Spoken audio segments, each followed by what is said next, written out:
తర్వాత ఇంకొక పాయింట్ మీద కూడా మమతా బెనర్జీ ప్రచారం చేసింది ఏంటంటే, మీరు ఈసారి కనుక గెలిపించినట్లయితే ఇక్కడే కాదు ఢిల్లీలో కూడా పని ఉంటుంది అనేటువంటి దీంట్లో ఒక నర్మగర్భంగా ఆవిడ ఒక ప్రకటన చేసింది. అసలు ఢిల్లీ దాకా కాదు, నిన్ను వెస్ట్ బెంగాల్లోనే అక్కడే మేము రానేమో అనేటువంటి ధోరణిలోనేమో వీళ్ళు చేశారు. ఇక్కడ గమనించాల్సింది ఏంటంటే, నిజంగా వెస్ట్ బెంగాల్లో బీజేపీ కనుక పాగా వేసినట్లయితే అది ఒక ఖచ్చితంగా మళ్ళీ బీజేపీకి ఒక గ్రాండ్ సక్సెస్ అని చెప్పనే చెప్పాలి.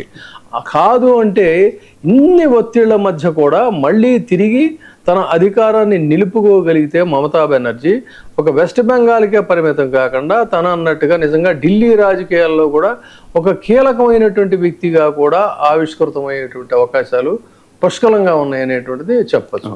ఇది ఇప్పుడు వెస్ట్ బెంగాల్ చుట్టూ తిరుగుతున్నటువంటి రాజకీయం. సార్, ఈ హింసాత్మక ఘటనలు చూసుకుంటే మొదటి దశలో కూడా ఒకసారి పరిశీలిస్తే నౌడా ప్రాంతంలో